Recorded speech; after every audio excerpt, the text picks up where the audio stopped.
بسم الله الرحمن الرحیم. زه په محله ابوبکر واحد ګړی کې موجود یم چې دا د انجینر صاحب کور سره خوا کې دا محله ده او دا د ولي غاړه ده چې دې سره خوشه دا کورونه دي تاسو ته ښکاري. نو زه دا د ایم این اے صاحب او زمونږ د علاقې ایم پی اے صاحب ته په نظر کې راولم چې مهرباني وکړي د دې علاقې سروې وکړي او دا حالات په خپله وګورئ.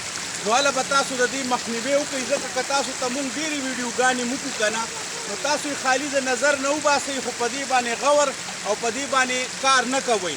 نو مهرباني وکړئ، زه ایم پی اے صاحب ته او ایم این اے صاحب ته دا د لرې نه دي، مونږ سره د نږدې علاقو دي.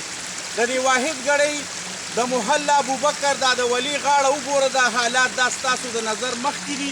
مهرباني وکړئ دې له زر تر زره مخنیوی وکړئ. د دې دا کودایي پکار ده، د دې لارې پرزبندي پکار ده، په دې باندې خصوصي نظرثاني وکړئ چې د دې محلې چې څونه کورونه وغورځېدل یا حادثات وشو نو د دې ذمهوار به هم تاسو یې، ځکه چې موږ تاسو ته بار بار دا په نظر کې راولو او تاسو په دې باندې غور نه کوئ. نو د خدای دپاره موږ تاسو ته دا یو سوال کوو چې راشئ او د دې علاقې دا سروې وکړئ او دا علاقې د دې اوبو دا مخنیوی وکړئ. دا بارانونه ګر چاپېره کېږي، دا حادثات وشو، انتهایی د افسوس مقام دی.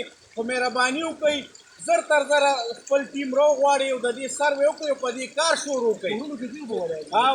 زیاتر په دې سیند غاړه کې چې دا څومره کورونه دي په دې کې اوبه ولاړې دي، نو مهرباني وکړئ راشئ او په دې باندې زر تر زره کار شروع کړئ چې د دې هر څه مخنیوی وشي، د دې سیلابونو د دې اوبو.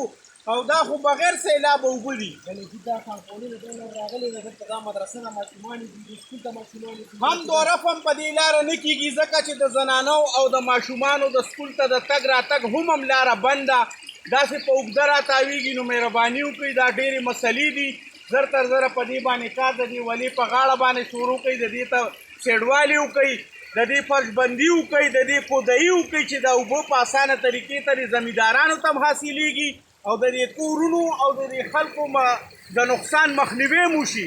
نو بهرحال تاسو ته موږ دا ریکویسټ او دا جزانه دا درخواست هم درته پیش کړو چې په دې باندې زر تر زره نظرثاني وکړئ او د دې واحد ګړی د محله ابوبکر سروې وکړئ او د دې ولي کم سے کم دا کودایي او دا دغه زر تر زره پکار ده چې د دې اوبو مخنیوی وشي. الله دې ټول مسلمانان خوشحاله ساتي او الله دې د دې حادثاتو نه موږ وساتي.